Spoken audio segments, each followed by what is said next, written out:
నమస్తే, తెలుగు న్యూస్కి స్వాగతం. డివి శ్రీనివాస్ గారు సీనియర్ జర్నలిస్ట్, అనలిస్ట్ ఉన్నారు మనతో. నమస్కారం శ్రీనివాస్ గారు. నమస్తే.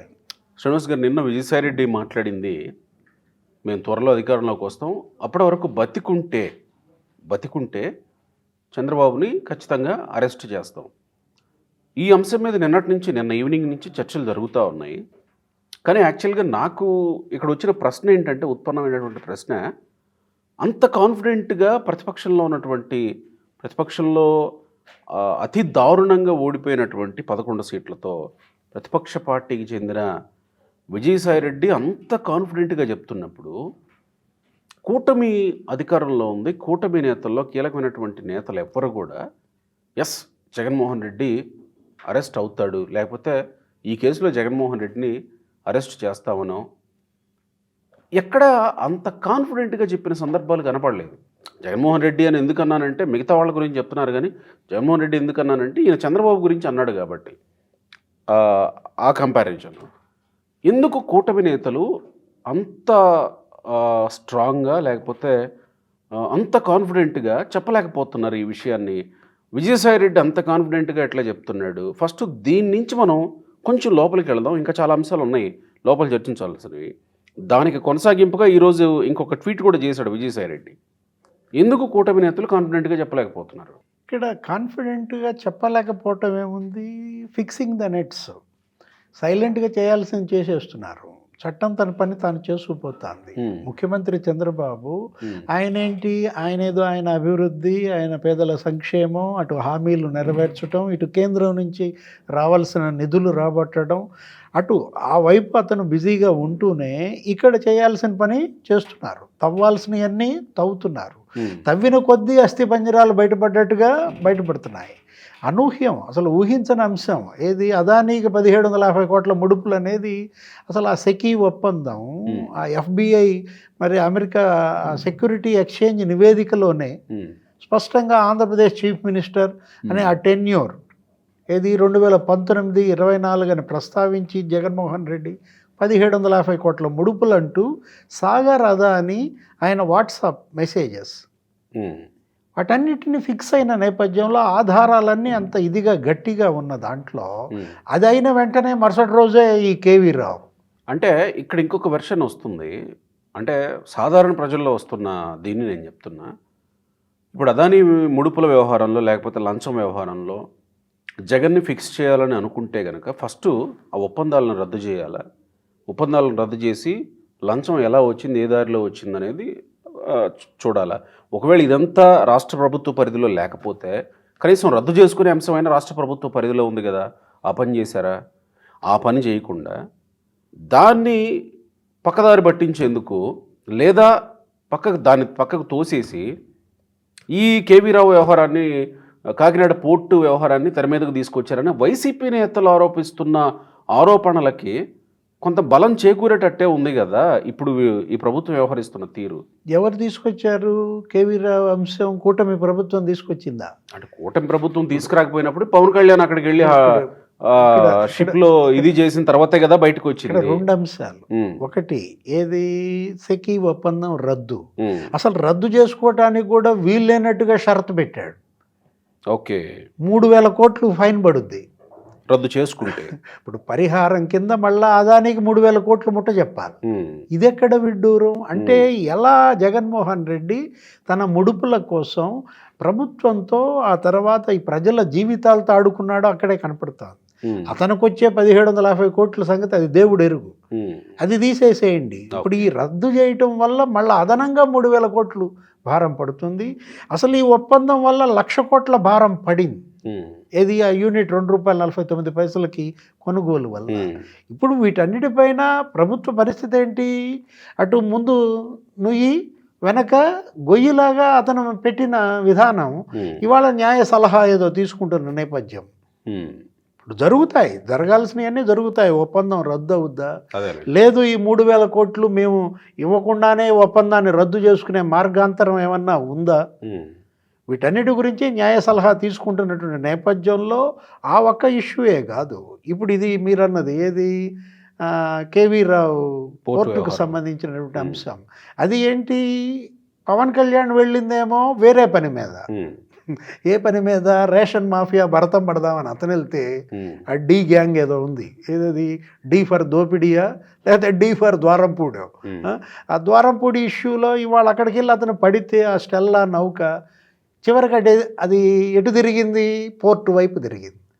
అసలు ఈ పోర్టు ఎలా జరిగింది, కబ్జా ఎలా చేశారు, ఈ పోర్టు ద్వారానే రేషన్ బియ్యం మరి ఆఫ్రికా దేశాలకు ఎగుమతి అవుతున్న నేపథ్యంలో గతంలో ఎంత ఎగుమతి అయింది బియ్యం, 17 లక్షల టన్నులు సంవత్సరానికి, అది మరి 54 లక్షల టన్నులకు పెరిగిపోయింది. ఇప్పుడు ఈ స్టెల్లా నౌకల్లోనే నీకు 640 టన్నుల రేషన్ బియ్యం దొరికిందని కలెక్టరే అన్న నేపథ్యం. ఆ బార్జీలో 1140 టన్నుల బియ్యం ఉన్నాయి.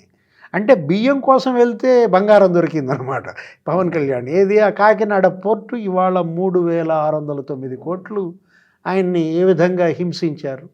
వాటాలకు సంబంధించి అసలు సంతకం పెట్టేయటం కోసమే ఆయన అమెరికా నుంచి పిలిపించారు. ఎవరిని, కేవీ రావుని బెదిరించి గన్ పాయింట్ బ్లాంక్లో రివాల్వర్ పెట్టి బెదిరించారని ఆ తాడేపల్లి ప్యాలెస్లో. అంటే సెటిల్మెంట్ల అడ్డాగా సీఎంఓ ఎలా మారింది. కానీ ఎక్కడ అక్యూజ్డ్ లిస్ట్లో జగన్మోహన్ రెడ్డి పేరు లేదుగా ఆ విషయంలో. అంటే ఇంకా తీగ లాగారు కదా, డొంక కదలాలి కదా. ఇప్పుడు మధ్య మధ్యలో కొన్ని చిన్న డొంకలు కదులుతున్నాయి. ఇప్పుడు విక్రాంత్ రెడ్డి పాత్రధారి, లేకపోతే శరత్ చంద్రారెడ్డి, విజయసాయి రెడ్డి, ఇవన్నీ వచ్చిన దీంట్లో అరవిందో. ఇప్పుడు ఏంటి, పాత్రధారుల్ని మరి పట్టుకు లాగితే కదా సూత్రధారి బయటకు రావాల్సింది. వస్తుంది, సూత్రధారి కూడా బయటకు వస్తారు. ఎందుకంటే అసలు విక్రాంత్ రెడ్డి కూడా ఇందులో మాకేం సంబంధం లేదు, అంతా జగన్మోహన్ రెడ్డి చెప్పినట్లే మేము చేస్తున్నామని కేవీ రావుతో అనడం. కేవీ రావు ఇచ్చినటువంటి ఆ వాంగ్మూలంలో కూడా ఆ రోజు సీఎం ఆఫీసులో ఏం జరిగింది. అవును, జగన్మోహన్ రెడ్డిని మరి కేవీ రావు కలిసినప్పుడు కేవీ రావు, జగన్మోహన్ రెడ్డి, విక్రాంత్ రెడ్డితో పాటు ఎవరెవరు ఉన్నారు, అక్కడ ఉన్న ఐపీఎస్లు ఎవరు, దీనిలో ఐపీఎస్ల ఇన్వాల్వ్మెంట్ ఉందా? ఎందుకంటే కాదంబరి జత్వానీ కేసు గతంలో మనం చూసాం, అదే అడ్డా, అక్కడే సెటిల్మెంట్.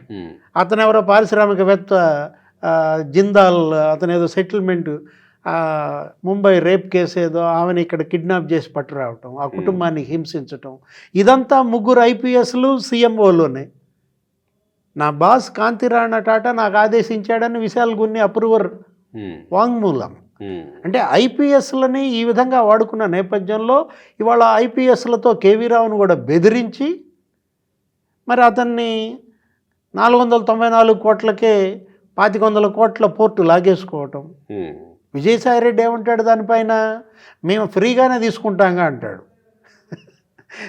బెదిరించే వాళ్ళమైతే 494 కోట్లు కూడా ఎందుకు ఇస్తామంటే ఇది కార్పొరేట్ అంశం, ఇదేంటి షేర్ల బదిలీకి సంబంధించినటువంటి అంశం. దీంట్లో స్పష్టంగా కనపడాలా, కొంత అమౌంట్ కనపడాలా. మీరు చూపించింది అసలు మీరు వాడిన ఆడిటింగ్ ఏజెన్సీలు, ఆ శ్రీధర్ అండ్ సంతానం, ఇవాళ వాళ్ళు కూడా అక్యూజ్డ్. ఏది వాళ్ళది నంబర్ 4 ఎంత ఉంది.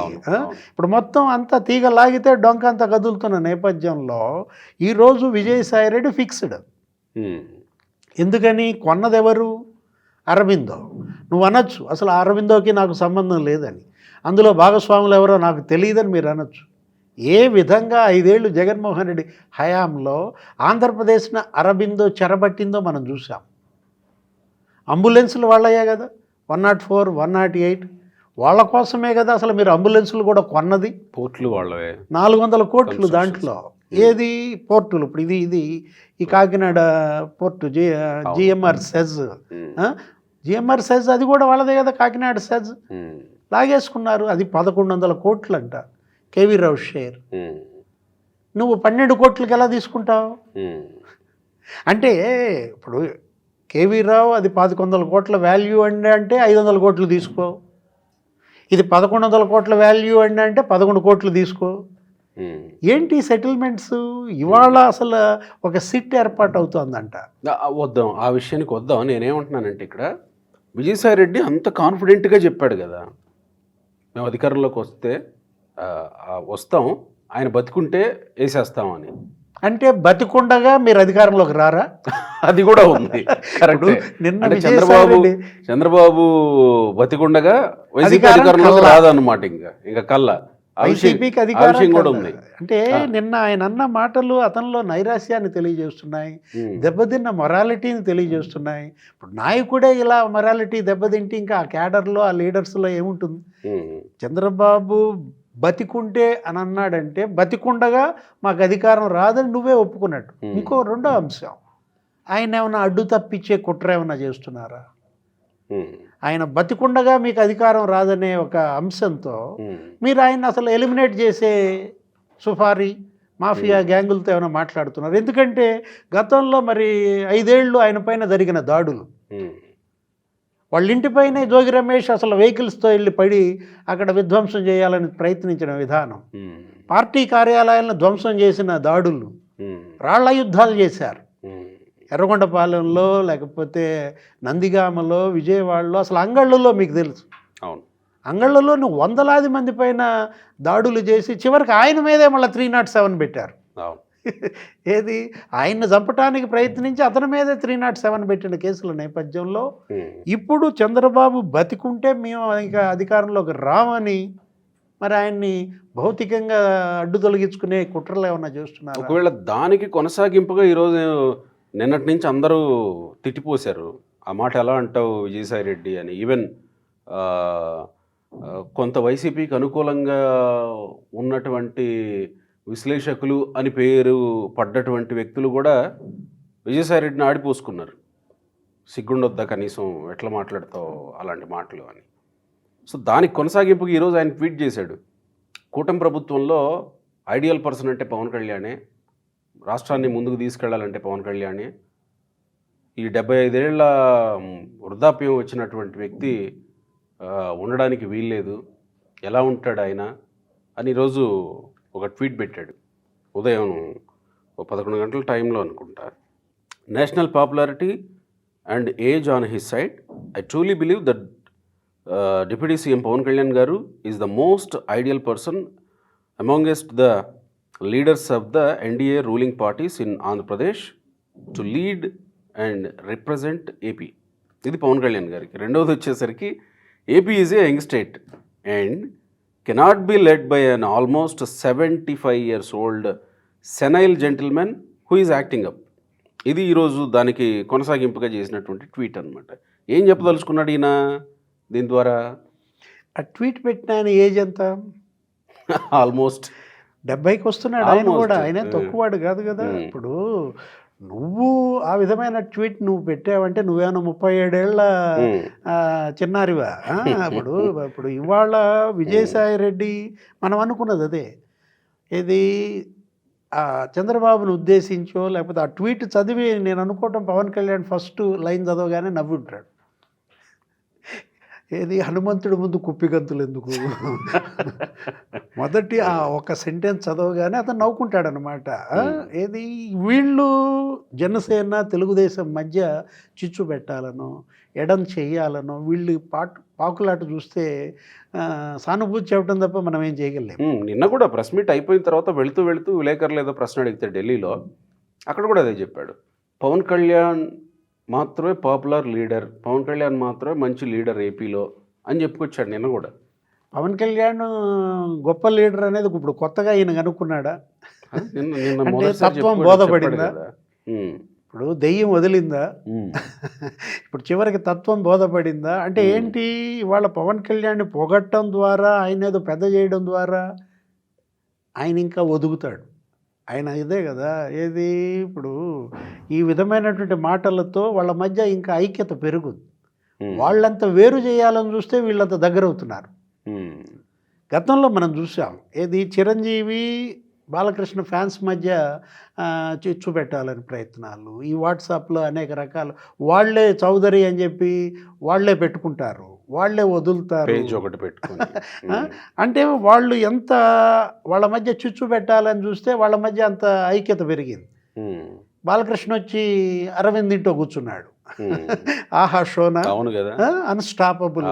అంటే వీళ్ళు ఒక టీజింగ్ చేస్తున్నారు, ఒక రకంగా ఏడిపిస్తున్నారు. మీరెంత ఏడిస్తే వాళ్ళంతా వాటేసుకుంటున్నారు. దయచేసి వీళ్ళు కూడా ఏం చేయాలంటే వాళ్ళ మధ్య ఐక్యతను గనక పొగిడితే, వాళ్ళని ఎడం చేయకుండా ఇంకా దగ్గర చేయాలని చూస్తే విడిపోతారు. కొంచెం రివర్స్లో వెళ్ళమని చెబుదాం. ఏది వైసీపీ వాళ్ళని కూడా మనం మన సలహా మొన్న మన మధ్యకాలంలో సూచన. పవన్ కళ్యాణ్ గారు ఇంకో 10 ఏళ్ళు ముఖ్యమంత్రిగా చంద్రబాబు గారే ఉంటారు అన్నదానికి కూడా అంటే నువ్వు ఉండాలనుకోవట్లేదా, అంటే లోకేష్ ఏమన్నా తెర మీదకి వస్తాడేమోనని ముందస్తుగా అడ్డు తగిలే ప్రయత్నం చేస్తున్నావా అనే వర్షాన్ని కూడా తెర మీదకి తీసుకొచ్చారు. అంటే రంధ్రాన్వేషణ, అంటే కోడిగుడ్డు మీద ఈకలు పెంచే ప్రయత్నం. అతను అన్న మాట ఏంటి, ఆయన అనుభవం కావాలా. వాళ్ళ చంద్రబాబు విజనరీ లీడర్, ఆయన విజన్ ఇంకా మరి మనం చూసాం 25 ఏళ్ళు ముందు ఆయన చేసే ఆలోచనలు. 1995లో ఆయన ఇచ్చినటువంటి ఆ విజన్ 2020, అప్పుడు 420 అని ఎగతాళి చేశారు. అది ఇవాళ మరి సాకారం అయింది. ఇవాళ దేశ విదేశాల్లో మరి నీకు 70 దేశాల్లో తెలుగాళ్ళు ఐటీ నిపుణులుగా ఉన్నారంటే, నిన్నగాక మొన్న మనం చూసాము డి శ్రీనివాస్ కొడుకు అరవింద్ స్పష్టంగా మాట్లాడాడు. ఏమని, ఇవాళ మైక్రోసాఫ్ట్ వచ్చిందన్నా మేమంతా మరి న్యూయార్క్ వెళ్ళి నువ్వు తెలుగులో మాట్లాడితే నలుగురు వెనక్కి తిరిగి చూసి ఏంటని పలకరించే పరిస్థితి వచ్చిందన్నా, అదంతా చంద్రబాబు ఘనతని ప్రత్యర్థులే ప్రశంసిస్తుంటే ఇవాళ ఈ మాటలు ఈ చేతల వల్ల ఏం సాధ్యం? పవన్ కళ్యాణ్ని మెచ్చుకోవడం ద్వారానో, లేకపోతే చంద్రబాబు పని అయిపోయింది అనడం ద్వారానో, ఆయన వయసుని తీసుకురావడం ద్వారానో, బాబు దృష్టిలో నిన్న ఆ మాట అన్నందుకు అందరూ తలంటేసరికి కాస్త తత్వం బోధపడి ఆయనకి 75 ఏళ్ళు అయింది కదా, వృద్ధాప్యం వచ్చింది కదా అని ఈరోజు పెట్టాడు అనమాట. అది చంద్రబాబు ఎప్పుడు అంటుంటాడు, ఏజ్ అనేది నాకు ఒక నంబర్ అంటాడు. ఇప్పుడు 72, 73, 74 అదొక నంబర్ మాత్రమే. ఇవాళకి ఆయనలో, ఆయన కెపాసిటీలో, ఆయన యొక్క సామర్థ్యంలో ఏమైనా తగ్గిందా? అవును. అతని నడకలో కానీ నిన్న చూసాం, ఏది ఆ ఫడ్నవీస్ ప్రమాణ స్వీకారానికి వెళ్ళిన వేదిక పైన జాతీయ స్థాయిలో మొత్తం అందరూ లీడర్సు, కేంద్ర మంత్రులు, ముఖ్యమంత్రులు అందరూ కూడా ఇవాళ నితీష్ కుమార్, అక్కడ నితీష్ కుమార్ ఎంతో చంద్రబాబు అంతే కదా, వాళ్ళ కుడి ఎడమ భుజాలు మోడీ ప్రభుత్వానికి. అలాంటిది మరి ఫడ్నవీస్ ప్రమాణ స్వీకారంలో సెంటర్ ఆఫ్ అట్రాక్షన్ చంద్రబాబే ఎలా అయ్యాడు? ఒకవైపేమో ఆ ట్వీట్లో ఒప్పుకున్నాడు, ఏది నేషనల్ చరిష్మా ఉందని, మరోవైపేమో ఏజిని తెస్తాడు. అంటే వాళ్ళని చూసి ఇక మనం సింపతి చూపించడం తప్ప ఏం చేయలేం.